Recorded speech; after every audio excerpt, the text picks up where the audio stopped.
Vice Ganda and Vic Soto, no, will be in one movie this coming December sa MMFF. One more thing, yung mga tao, parang namimiss nila na si Chris Aquino. Ang nag-iisa, ang mother ni Bimbi na si Chris Aquino, nagpunta siya sa Eat Bulaga. So, spotted si Chris, si Bimbi, and si Raisa. Pati yung nanay ni Raisa, I think nag-lunch sila after nung appearance na yun, nung guesting na yun ni Chris dun sa episode na yan. Because of that, parang yung mga tao natutuwa na parang, Bimbi was raised well. Kasi kita mo naman, 'di ba, na paano sila naka-build ng rapport, na kahit ang tagal-tagal na nung palabas nila, may little bossing siya yun, kung hindi ako nagkakamali. One more thing, yung mga tao, parang namimiss nila na si Chris Aquino. And I think ako, parang medyo naisip ko rin na parang, oo nga no, parang sobrang ang tagal na nung last na, ng episode ng YouTube ni Chris. Kasi nung parang nawalan siya nung parang wala na siya sa TV mismo, wala na yung regular show niya. Pero nag-upload kasi siya ng mga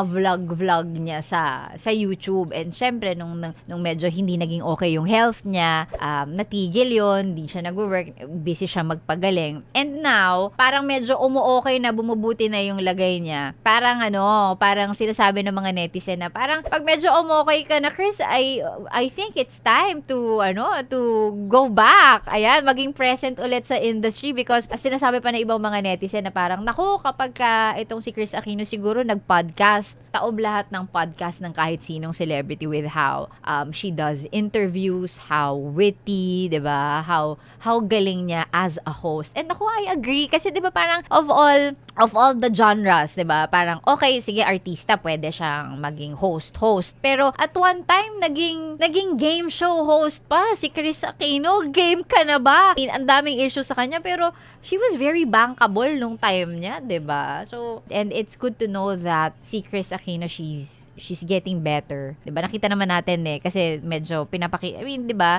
They somehow let us see kung ano yung condition niya, and we've seen her talagang may sakit siya, and now na nasa labas siya, na medyo nagkakalaman na siya and she looks better, we hope na talagang makarecover na siya fully and makabalik siya sa showbiz because the end of the day, she's still Chris Aquino, 'di ba? Speaking of pelikula, I think Vice Ganda and Vic Soto, no, will be in one movie this coming December sa MMFF. I think na-mention ko na to nung isang araw. It would be nice to see itong dalawang malalaking stars na to in one movie. 'Di ba? Alam naman ng mga tao na kung hindi pelikula ni Vice, pelikula ni Vic ang inaabangan ng mga tao. And kung nagkakataon man na sabay silang may pelikula, parehong kumikita 'yon, 'di ba? And I guess at least now, hindi kailangan pumili ng mga fans nila because they can watch just one movie and seeing the both of them in one screen. O, 'di ba? Bongga. We look forward to that. And sinasuggest nga ng mga tao na sana mag-focus sa kanilang dalawa yung kwento.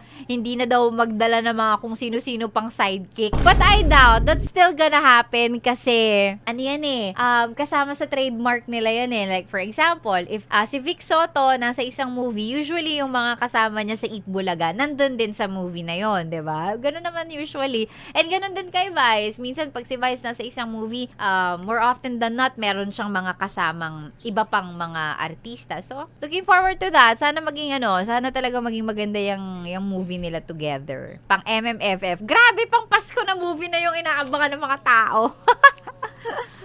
Ano pang ginagawa mo dito, ha? Sinasabi ko na nga ba Solid yes friend ka talaga. Dahil nandito ka na rin lang, sige na, mag-like at mag-comment ka na. Mag-subscribe ka na rin at i-click ang notification bell. Para mapasali ka sa mga kalokohan namin. Bawal na bawal mag-no dito, ha? Kasi yes to yes!